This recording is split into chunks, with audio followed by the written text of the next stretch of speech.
और जाहिर सी बात है इससे दो बातें और निकल के आ रही है कि सुक्खू के खिलाफ कहीं ना कहीं भारी नाराजगी बनी हुई है हिमाचल कांग्रेस में, और दूसरा अगर यही ट्रेंड रहा तो सरकार पर भी संकट के बादल छा सकते हैं। सत्येंद्र, क्या पहली नाराजगी की वजह ये है कि किसी बाहरी यानी कि अभिषेक मनु सिंघवी को टिकट दे दिया गया राज्यसभा का? ये पहली नाराजगी है प्रमुख तौर पर?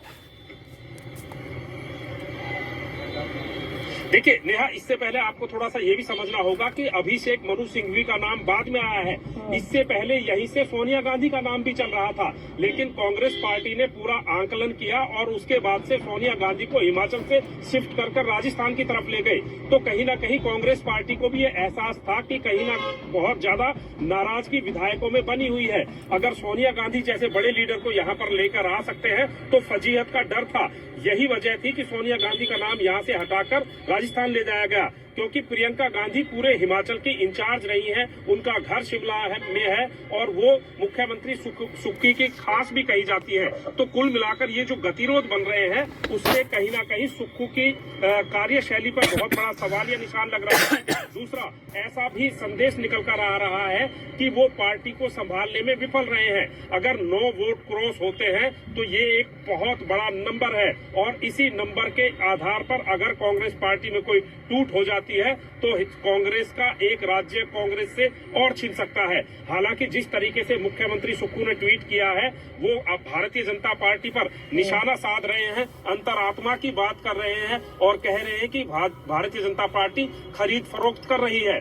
चूंकि हर्ष महाजन को जिस तरीके से बीजेपी ने अपना उम्मीदवार बनाया है, वो कांग्रेस में रहे हैं, कांग्रेस के विधायकों से उनके पुराने संपर्क रहे हैं, संबंध है, और उसी का फायदा उठाने के लिए भारतीय जनता पार्टी ने हर्ष महाजन का नाम उम्मीदवारी के तौर पर उतारा, उनको उम्मीदवार बनाया और 3 निर्दलीय विधायक हैं। और अब जिस तरीके के कयास लगाए जा रहे हैं कांग्रेस पार्टी का दावा ये था यानी कि एक तीर से 2 निशाने हो जाएंगे। राज्यसभा की सीट भी हासिल हो जाएगी बीजेपी को अगर वो चुनाव ये राज्यसभा का जीतते हैं, और उसके बाद सुक्खू सरकार पर भी खतरा मंडाने लगेगा, यानी कि एक राज्य कांग्रेस के हाथ से और चला जाएगा। एक तीर 2 निशाने।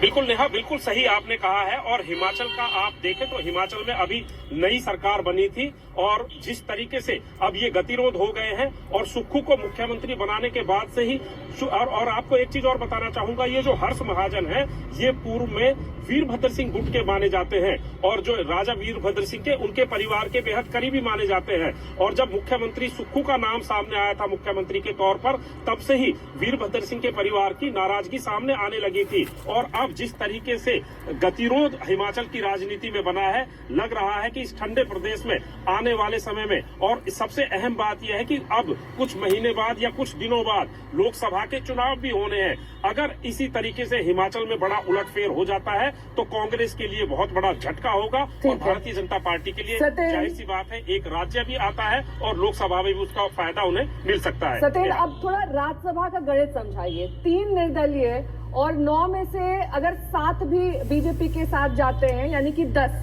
कुल मिलाकर 25 में 10 जोड़ दिए जाएं तो 35 का मैजिकल नंबर बीजेपी को शाम 5 बजे हासिल हो रहा है या नहीं?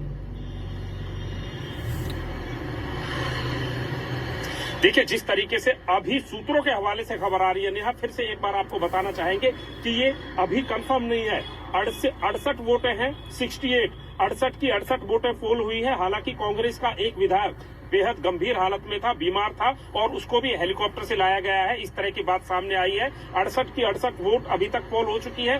कांग्रेस ने जब अभिषेक मनु सिंघवी का नाम सामने आया था उस समय कांग्रेस का दावा ये था कि 40 अपने विधायक प्लस में 3 निर्दलीय विधायक, इन